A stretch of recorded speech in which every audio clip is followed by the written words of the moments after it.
Liberalism for me is about the right of individual to exist more or less freely and develop the best of our capacities and the best of our qualities in a society. So that is general, and this is very simple. And from this viewpoint, I lived through many phases and stages. I lived through the late Soviet period. We had the decaying communist regime of Brezhnev. Then we had Gorbachev's attempt to emancipate from that regime and build a humane society based on the ideas of nonviolence and liberty. Then there was a period of Yeltsin where it seemed like we had complete freedom but no order and no functioning economy. And now we are in the situation when we have Vladimir Putin and we have more or less functioning economy, but everyone complains that we are doomed and we are isolated from the West and there is no freedom. So I don't think we evolving in any productive direction, but we have a lot of experience to reflect upon and to draw lessons from what we witnessed.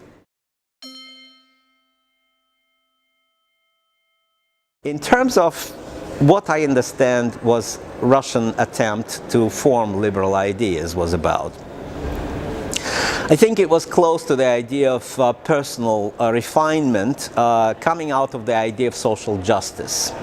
And most of the Russians were not born liberals.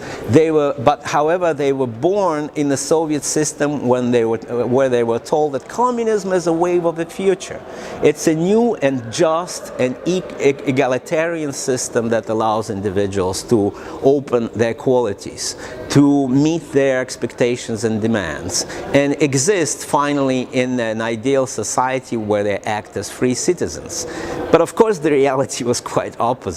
And that gap between the reality and the promise that was written in the Soviet Constitution and in numerous other documents that created that tension that pushed the majority towards pragmatism and cynicism, but the minority towards discovering what it is that prevents us from acting as free individuals, as free men and women in this society. And some people focused on political institutions and politics.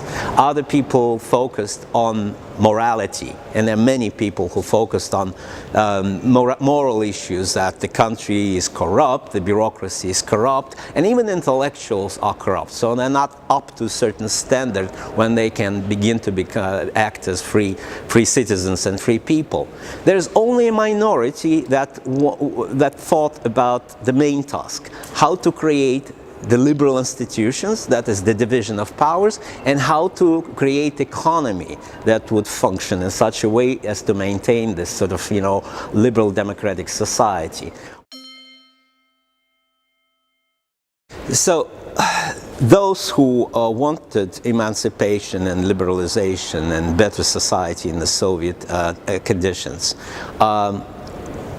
they looked for different solutions to the problem of unfreedom, the problem of oppression.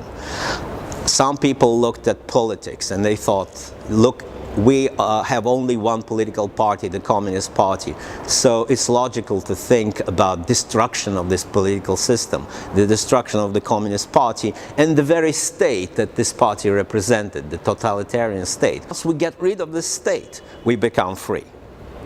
Another logic was about moral consciousness, freedom inside. These people said we must cultivate ourselves as free citizens. As soon as enough number of us, reach the level of morality that allows us to function as free people in a free society, the whole state of affairs will change. Unfortunately, only a tiny minority looked into the two key questions, I think, that remain crucial to the success of liberal democracy in Russia. The question of institutionalism and divisions of power, and the question of functioning economy based on a regulated market, the market that would protect I would say, the rights of majority against the rich minority. So these two questions were addressed at the very end of Gorbachev's period.